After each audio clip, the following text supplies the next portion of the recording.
queridos amigos, nós agradecemos a Jesus a oportunidade que Ele nos concede desse encontro e desejamos que a sua bondade possa nos envolver em bênçãos de paz, serenidade e harmonia, nos dando a sabedoria necessária para um bom entendimento da sua mensagem e para que nós possamos sair daqui levando uma inspiração para uma vida feliz.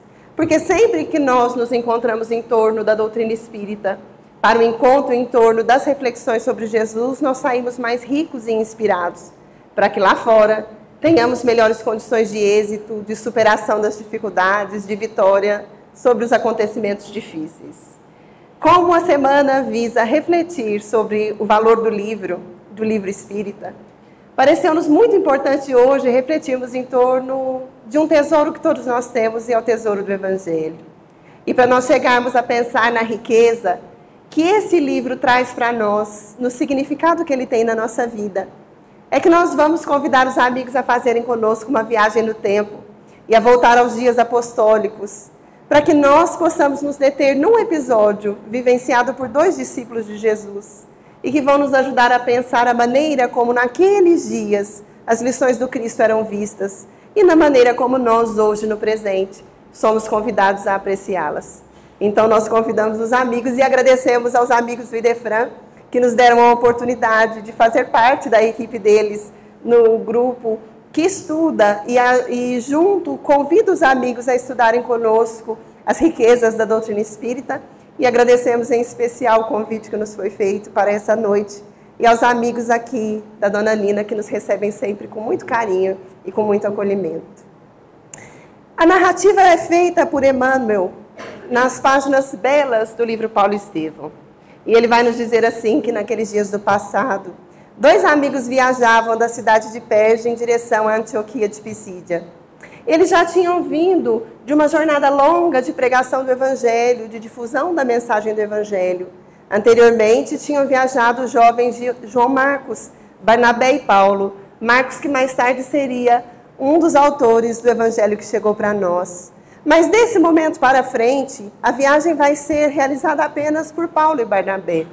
Até ali, eles tinham enfrentado dificuldades, mas a viagem tinha sido mais confortável. Só que dali para frente a viagem seria um pouco mais penosa, porque o lugar tinha uma geografia difícil, inóspita, desconhecida para eles. Então o trânsito até a cidade vizinha não foi um trânsito fácil. Muitas vezes eles tinham que enfrentar as montanhas, os caminhos íngremes, depois atravessar os vales, os rios, e era uma viagem muito cansativa. E foi por essa razão que no primeiro dia da viagem, eles não puderam sequer ter a grata alegria de pernoitar num lugar confortável. Eles tiveram que dormir ao relento.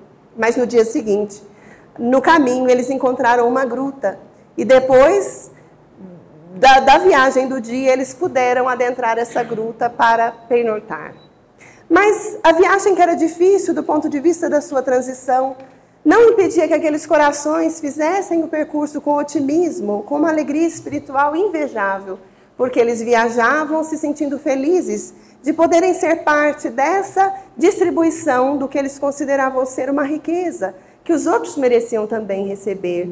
Então, quando eles adentram a gruta, eles não tinham muito, tinham vindo apenas com as capas que serviria para proteção nas horas de frio, traziam algumas frutas e alguns pães que eles tinham recolhido na cidade de antes, e traziam consigo os últimos recursos financeiros do trabalho que eles tinham realizado lá atrás, e que valeria para eles se instalarem na cidade próxima e assim recomeçarem a temporada de trabalho em prol da própria sobrevivência e também da difusão do Evangelho. Mas quando eles adentram a gruta e se sentam, acendem a tocha e começam a conversar, eles começam primeiro falando dos êxitos da igreja de Jerusalém. A igreja que tinha se instituído, aquele núcleo que tinha se instituído em torno de Simão Pedro e dos discípulos. Quantos benefícios aquele núcleo fazia para os corações que tinham acesso àquelas atividades. Mas depois eles começam a falar de Jesus. E Barnabé começa a convidar Paulo a um diálogo, dizendo assim: mas Paulo, se todos soubessem. E Paulo começa a arrematar a lição: se todos soubessem quanto Jesus é importante, ninguém mais andaria distante dele. E nesse momento, então, tendo essa alegria espiritual de quem reconhece em Jesus um mestre, eles começam a falar de Jesus, usando as metáforas da época. Jesus como sendo o príncipe da paz, o evangelho como sendo um tesouro, a mensagem como sendo uma riqueza que quem possuísse não andaria necessitado de tantas coisas. E assim eles vão falando naquela alegria, naquele otimismo espiritual, usando essas figuras de realeza, poder, tesouro, bens. E de repente eles não se deram conta que o que eles julgavam ser apenas diálogo de dois amigos felizes de conhecer Jesus, na verdade, era um diálogo que estava sendo acompanhado por ouvidos vigilantes, atentos, mas mal intencionados, porque nesse instante, quando aquelas pessoas que escutavam ouviram-nos falar sobre um príncipe, sobre um tesouro e sobre uma riqueza, eles entraram à gruta com os punhais em mão e pediram aos dois amigos que dessem a eles tudo o que eles tinham. Naquele momento eles queriam absolutamente tudo. As capas, o alimento, os recursos financeiros que eles possuíam.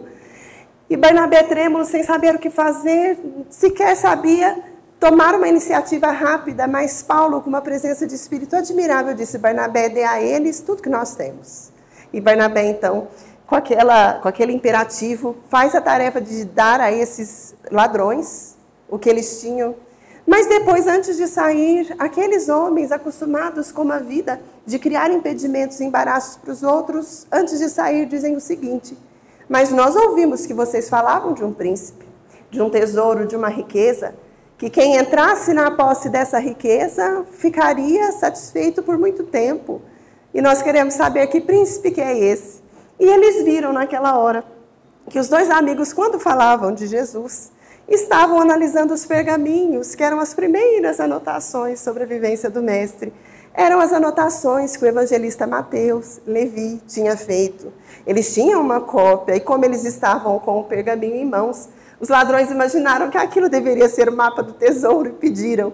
E Paulo, então, aproveitou-se da circunstância e disse: realmente, nós conhecemos um príncipe cuja riqueza é esplendorosa, e aquele que entrar na posse dessa riqueza não vai passar mais necessidades. Aqui está o mapa do tesouro, entrega para os ladrões.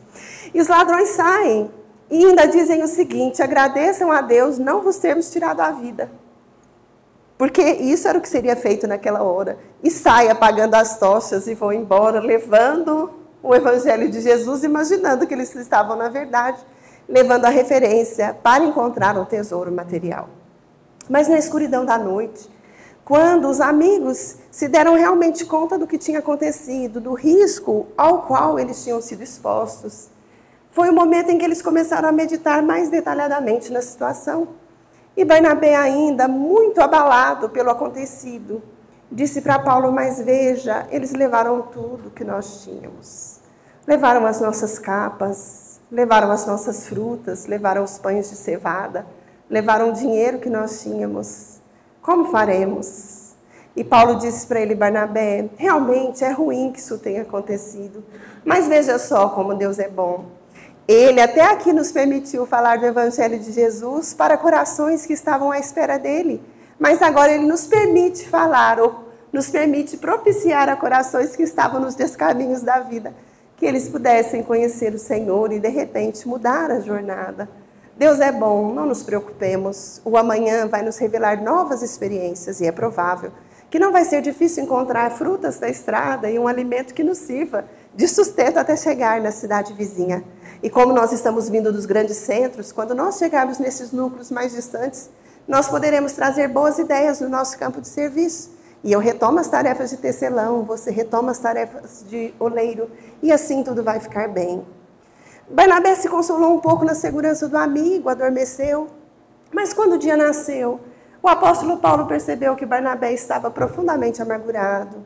O rosto de quem tinha tido uma noite mal dormida, como seria natural para qualquer um de nós. Aquele instante em que ele se sentia abatido, abalado emocionalmente, triste. E Paulo, que queria revitalizar as esperanças e as energias no coração daquele valioso amigo, daquele companheiro de jornada, perguntou: mas o que foi, Barnabé?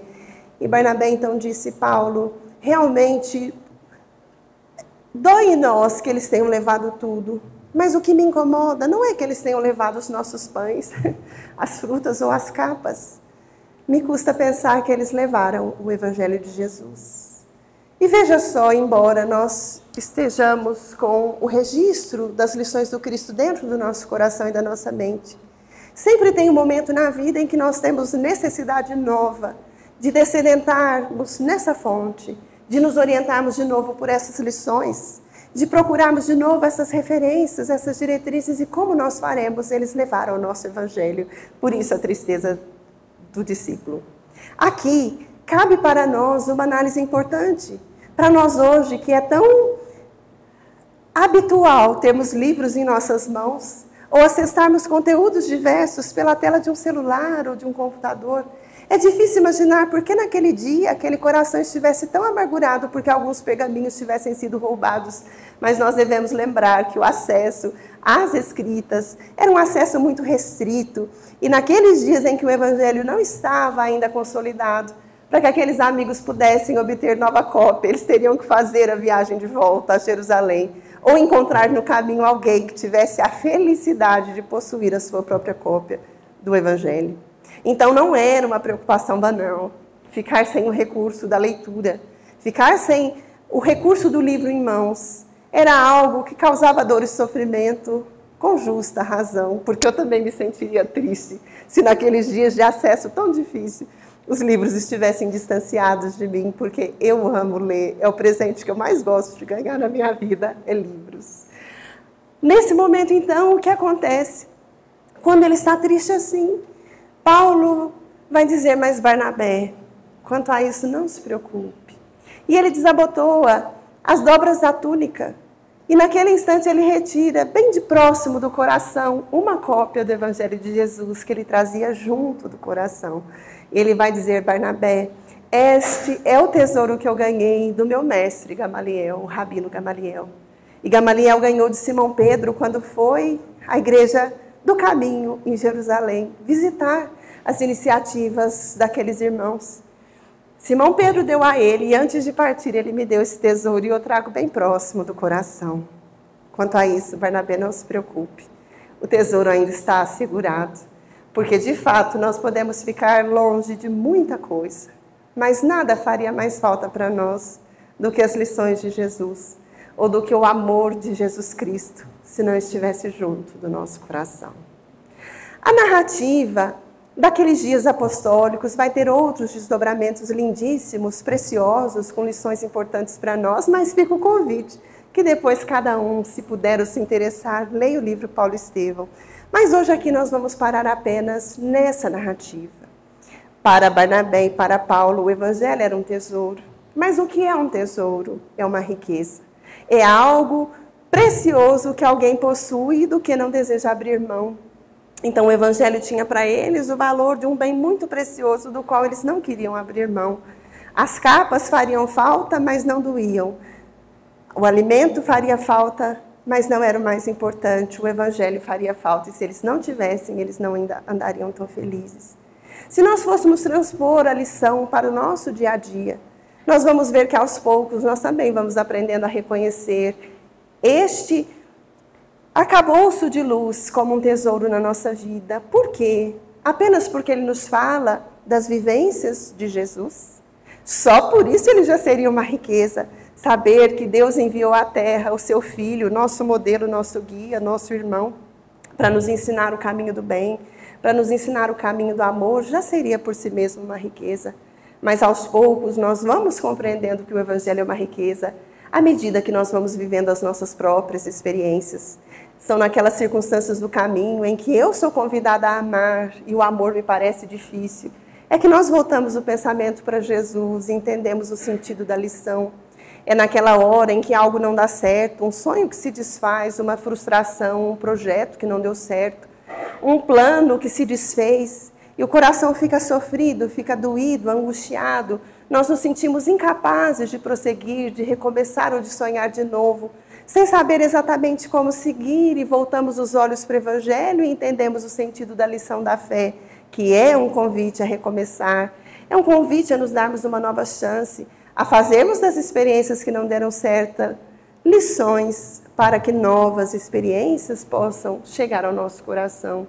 São os dias em que o diálogo fica difícil, em que nós falamos uma coisa, o outro não entende, ou o outro fala, nós não entendemos, ou a fala do outro nos fere profundamente e deixa marcas emocionais no nosso sentimento, deixam feridas que se abrem precisando de medicação, e são as horas em que a vida nos convida a perdoar, e nós olhamos para trás e entendemos o sentido da lição de Jesus.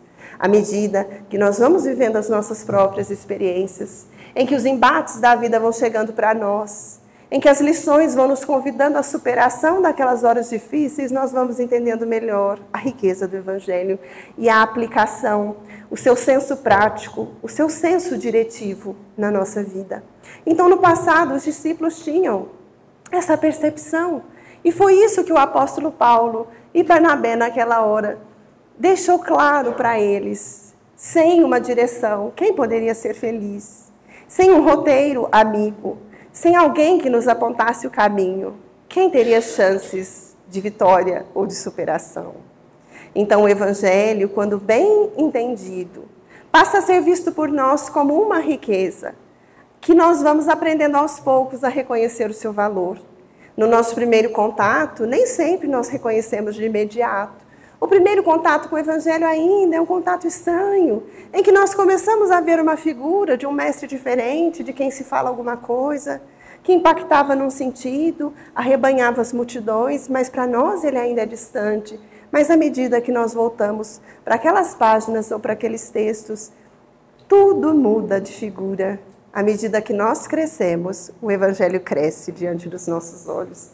E aquele mestre que parecia distante se torna tão próximo, tão acessível, e nós começamos a entender porque as pessoas o amavam, porque ele renovava para melhor aquelas vidas, e ele impacta a nossa vida, tornando-a melhor. Então o livro amigo é sempre um tesouro, mas ele não pode ser acessado se ficar guardado numa estante. Este livro pode ser belíssimo, mas eu somente posso acessar o seu conteúdo se eu me propuser a abrir as suas páginas, a reservar no meu cotidiano momentos para reflexão, para leitura. Aquela leitura particular, sem pressa, sem imposição dos outros, sem ter que dizer alguma coisa para os outros. É aquela hora em que a gente viaja. Um dia num parágrafo, no outro 2, de repente um capítulo, de repente o livro se encerrou. E nós nos sentimos gratos por ter tido alguém que teve a coragem de disponibilizar uma dádiva como essa.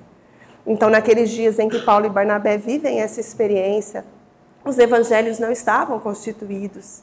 Emmanuel, no livro Há 2000 anos, vai fazer uma narrativa em que ele vai nos dizer assim, que logo depois da crucificação de Jesus, aqueles que o viram, que o amaram, que participaram das prédicas em torno do lago, tanto amor e carinho tinham por aquele mestre que desejavam perenizar a sua memória. E os que sabiam escrever, escreviam de próprio punho as suas lembranças, para que aquele mestre chegasse ao coração dos outros. Corações simples, que não sabiam escrever, mas falavam com leveza e com serenidade, iam de um lugar para outro levando aquela mensagem. E Mateus, que era um dos discípulos mais cultos, vai fazer as primeiras anotações. Mais tarde, nós vamos ver outros discípulos escrevendo. Marcos, que vai conviver diretamente com Pedro e os discípulos de Jesus em torno da casa do caminho, vai trazer para nós também esse registro. E Lucas, que não conheceu Jesus pessoalmente, mas que vai conhecê-lo através do apóstolo Paulo, vai receber de Paulo a tarefa de escrever a biografia do Cristo. Porque Paulo viajava por tantas localidades e ele percebia que haviam tantos feitos do mestre que não tinham sido contados, tantos registros que não tinham sido ditos, que a posteridade mereceria conhecer aquele mestre e ele queria escrever. Então ele mesmo vai entrevistar Maria, vai conversar com os discípulos, mas Deus ia reservar a tarefa de escrita do Evangelho para Lucas, não para Paulo. E Paulo um dia, sabendo que ele não teria tempo de escrever, ele lembra para Lucas, era preciso contar tudo o que se tinha podido coletar sobre aquele mestre, porque aquela riqueza não podia ficar só para aqueles corações. Os corações do porvir também precisavam conhecê-lo. Então Paulo recomenda que Lucas fosse entrevistar Maria, que falasse com os discípulos, que coletasse as notícias e escrevesse o Evangelho. Foi o que ele fez. E para mim, é um dos evangelhos que mais tem cara de ter sido escrito por um historiador. Porque ele vai indo atrás de informações e compondo para nós notícias. E eu sempre fico pensando, mas ele podia ter escrito mais, que a gente ia adorar o que ele tivesse escrito. Lucas escreve para nós o evangelho, depois escreve a vivência dos apóstolos, Atos dos Apóstolos. E depois João deixa para nós essa maior riqueza. Hoje nós temos a felicidade de estar na doutrina espírita. E a doutrina espírita tem um papel fundamental na nossa vida, direcionando-nos para o entendimento das lições de Jesus. A doutrina espírita, sendo o consolador que o Mestre prometeu, trouxe para nós um roteiro imenso de experiências e aprendizados que lá no passado o Mestre não pôde trazer. Quantas coisas novas nós aprendemos depois da publicação de O Livro dos Espíritos. Quantos conceitos, quantos conteúdos, quantas lições.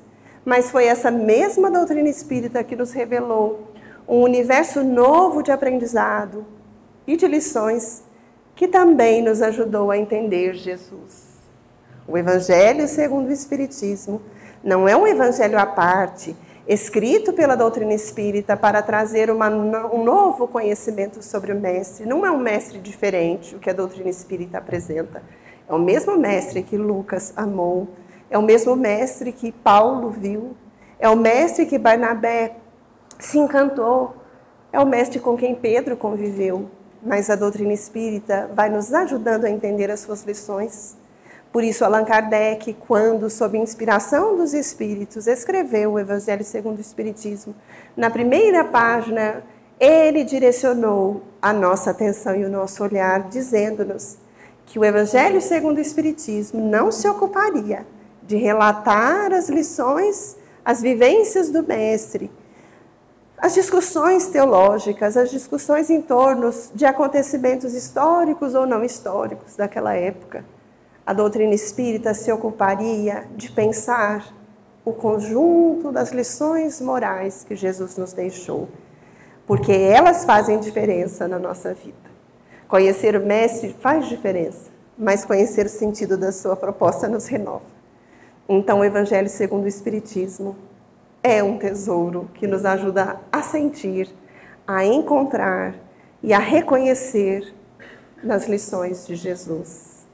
Mas pensando ainda no convite que essa semana nos faz, um convite tão precioso, há quantos anos o Idefran vem nos convidar a pensar no valor de um livro. Para alguns, um livro é quase nada, parece que é algo que tem que ficar esquecido. Mas quando nós viajamos nas páginas de um livro bom, quanta coisa acontece dentro de nós. Às vezes a gente se consola, às vezes a gente se orienta, às vezes a gente sorri, se distrai, às vezes entende alguma coisa que era obscura, às vezes se sente impulsionado a fazer algo para o qual não tinha descoberto potencial. Um livro é uma riqueza e o livro espírita é uma riqueza maior. E para passar a essa segunda parte da nossa reflexão, é que nós nos lembramos de um episódio que se deu com Allan Kardec, no ano de 1860, numa manhã fria de abril. Nós vamos encontrar essa narrativa feita pelo espírito Hilário Silva, no livro O Espírito da Verdade. A página dele se chama Há um Século. E ele vai dizer assim, que já fazia algum tempo que Allan Kardec tinha publicado o Livro dos Espíritos. E a publicação de O Livro dos Espíritos tinha causado naturalmente um impacto muito grande na sociedade da época. Porque, de um lado, corações que se sensibilizaram com a mensagem, que entenderam a vida sob um novo prisma, passaram a seguir aquelas diretrizes e a procurar um melhor entendimento da proposta que a doutrina espírita trazia. De outro lado, as convenções se chocavam com aquele pensamento e batiam de frente com Allan Kardec, escrevendo cartas irresponsáveis, desrespeitosas, ofensivas, gerando em torno daquele mestre respeitável situações embaraçosas e difíceis. E era assim que naquela manhã fria de abril do ano de 1860, ele estava sentado na sua poltrona e tinha diante da sua mesa inúmeras cartas que ele pensava no conteúdo difícil que elas traziam para ele. ofensas, dizeres difíceis, combates.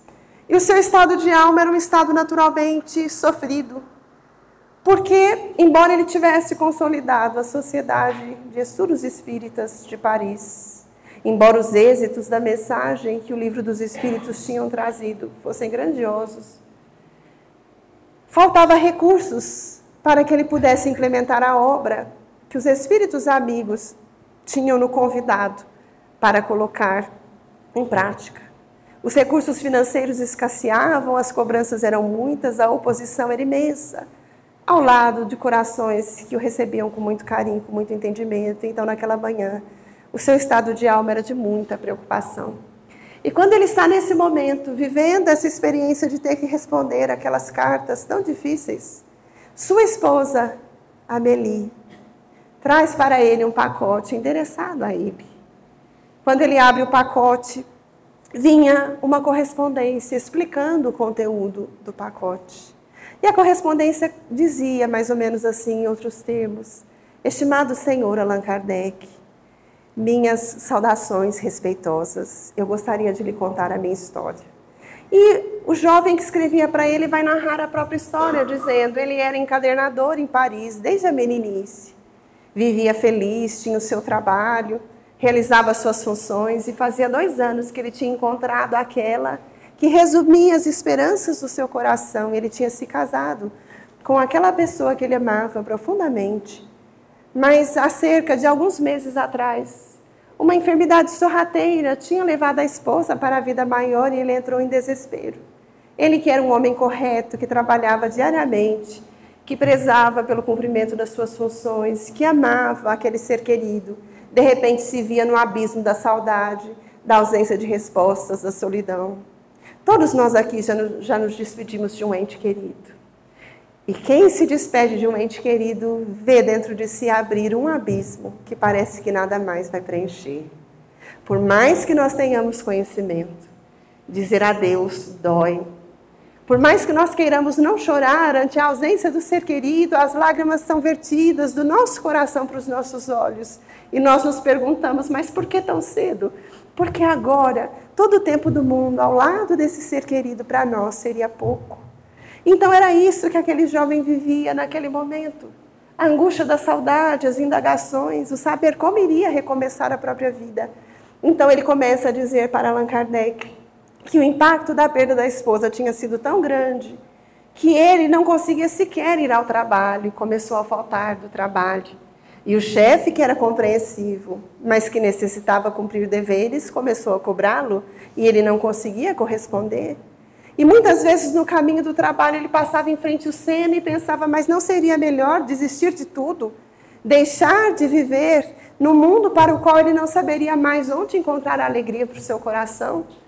E era nessas indagações de infortúnio que ele se achava quando uma vez ele mirou as águas do Sena e pensou se não seria a hora dele deixar tudo para trás. E quando apoiou as mãos na Ponte Marie, um volume inesperado, umedecido pelo orvalho da noite, caiu sobre os seus pés. E no susto da hora, quando ele viu aquela coisa diferente que caía das suas mãos, ele procurou a luz mais próxima do poste próximo e tentou ver o que era aquilo. Era um volume ricamente encadernado, tão bonito. E na página inicial dizia assim: este livro salvou a minha vida. Leia-o com atenção. E estava assinado embaixo: A. J. Lohan. Naquela hora, então, o jovem dizia para Allan Kardec, na escrita da carta: eu peguei o volume atordoado e me sentei sob a luz do poste e comecei a ler. E quando eu vi os conceitos que aquele livro trazia para mim, a minha vida se renovou. E eu, então, me senti de novo próximo da minha Antoinette. Porque o livro me revelava que a vida continuava. E que nossos amores prosseguem de lá, mas podem voltar para nos manter de pé. E começava a falar das impressões que aquela leitura tinha causado na sua intimidade. E quando ele encerrava a missiva, ele dizia: então eu estou devolvendo ao Senhor o livro que salvou a minha vida. E quero pedir que o Senhor prossiga na sua tarefa de iluminar a humanidade, porque a humanidade necessita da iluminação do seu coração. E assinava embaixo, Joseph Terrier. Quando Allan Kardec viu o exemplar que ele tinha em mãos, era um exemplar de O Livro dos Espíritos. O primeiro registro do primeiro leitor, o registro do segundo, um pouco borrado, provavelmente, pela umidade do orvalho da noite. E naquela hora, quando Allan Kardec via o retorno que um leitor desconhecido, que ele não sabia que face tinha, onde morava, a não ser o que ele narrava naquela carta, ele colocou o livro diante do coração e agradeceu a Deus o ter sido convidado para essa tarefa.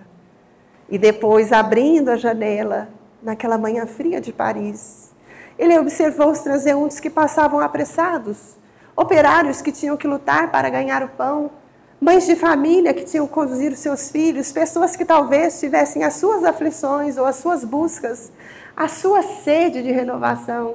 Ele, então, com o livro diante do coração, pegou o lenço no bolso e secou as lágrimas que correram dos seus olhos. Mas aquela fala daquele leitor tinha devolvido para ele a força que ele precisava para continuar. Daquele instante para frente, não mais aquele estado de alma sofrido, sombrio, de quem não sabia se tinha recursos para continuar. A tarefa valia a pena. Valia a pena prosseguir, porque se alguém que fosse um leitor ou dois tivesse encontrado um rumo novo, um sentido novo na vida, então tinha valido a pena. E para nós, o que é que o Livro dos Espíritos faz? O que a Revista Espírita faz? O que o Evangelho faz? O que a Gênese faz? O que o Livro dos Médiuns faz? O que as obras todas que vieram depois, por mãos abençoadas como a de Chico Xavier, como a de Divaldo Franco, pela mediunidade de Ivone Pereira, tão desconhecida, mas que nos traz riquezas primorosas. O que esses livros fazem por nós? Eles não ilustram só o nosso pensamento, eles reposicionam a nossa mente, eles apaziguam o nosso coração, eles redefinem a nossa jornada, eles acalmam a tempestade do nosso ser. E eles nos mostram que nós temos condições de recomeçar. A viagem por eles deve ser longa, deve ser lenta. Ninguém deve ler com pressa, porque quem lê com pressa não aproveita. A gente deve ler como quem acompanha algo muito bom e precioso que merece ler aos poucos. E eu lembro que quando eu era muito menina, e li o meu primeiro livro espírita, ele fazia tão bem para mim. Eu tive a felicidade de nascer num lar espírita. Eu tive a felicidade de nascer numa família espírita, mas eu sempre ouvia o espiritismo contado na voz dos outros. Era a voz do meu pai, era a presença do meu avô, era a figura da minha tia, era a segurança da minha mãe à noite contando histórias para nós, era a presença da minha avó. Mas um dia eu tinha de 10 para 11 anos, fui ler o meu primeiro livro espírita e ele me fazia tão bem que eu, menina, pensava, mas será que eu vou encontrar uma coisa tão boa assim quando acabar? Então eu não queria que acabasse, eu lia devagarzinho para ele nunca acabar. E eu me lembro que ao final do livro estava escrito assim: leitor amigo, se você gostou da leitura deste livro, indicamos para você outros volumes. O livro que eu li era 2000 anos. Então Emmanuel indicava ali, a editora indicava que tinha 50 anos depois tinha Renúncia, tinha Paulo Estevam, tinha Ave Cristo. E eu achei formidável que tinha outros livros que iam me propiciar aquele bem-estar emocional que eu sentia quando fazia essa viagem pelas páginas de Emmanuel. Depois daí, eu confesso que eu nunca mais pude parar de ler. E o livro se tornou para mim o presente mais grato que eu posso receber. Eu sou muito fácil de agradar, mas eu me contento muito com um lápis, uma régua e uma página boa. Porque eu também descobri na minha caminhada que o livro, ele também fazia muito por mim. Então, nessa semana, quando o Idefran nos convida a pensar no valor do livro, é um convite tão precioso que não deve passar em vão. Vamos abrir espaços no nosso cotidiano para o que seja bom. Uma poesia, uma página, um trecho, uma frase, a voz de alguém, o conceito de alguém pode nos ajudar a encontrar um caminho novo. E hoje nós temos a felicidade, aqui eu vou me permitir fazer isso, de ver o Idefran fazendo muito mais do que nos convidar para a leitura amiga. Nós temos amigos que se prontificaram, a partir das próprias leituras, a dedicar parte do seu tempo para que através do som, dos programas radiofônicos, nós saibamos por nossa vez procurar as nossas próprias leituras e fazer o nosso próprio entendimento. O Mário, quando abriu o programa, mencionou os programas do Rádio Idefran. Eles são benéficos para quem deseja, porque eles nos ajudam a fazer o entendimento, que depois, quando nós vamos para o texto, tudo clareia, ganha um sentido novo para nós. Então, na noite de hoje, nós queríamos refletir sobre isso. O livro bom é um amigo, o livro bom é um companheiro, o livro bom é um tesouro, o Evangelho é uma riqueza. O livro dos Espíritos é uma riqueza. Naquele dia, Allan Kardec tinha o retorno de Joseph Perrier e de Alohan. Talvez hoje, se nós o encontrássemos, nós também diríamos: amigo, obrigado porque você escreveu. Porque graças ao seu esforço, nós entendemos melhor a vida e queremos permanecer no caminho do bem. Então, que Deus traga sempre luz para a nossa jornada. Que a nossa caminhada seja rica em oportunidades de aprendizado. Mas que nós venhamos a nos permitir a alegria de viajar no tempo, através de uma página, através de um conceito, através de uma leitura amiga. Muito obrigada pela atenção de todos. Foi uma alegria vir aqui hoje. Que Deus ilumine a cada um, dê sempre mais, dê sempre o melhor. E até um outro dia, se Deus quiser.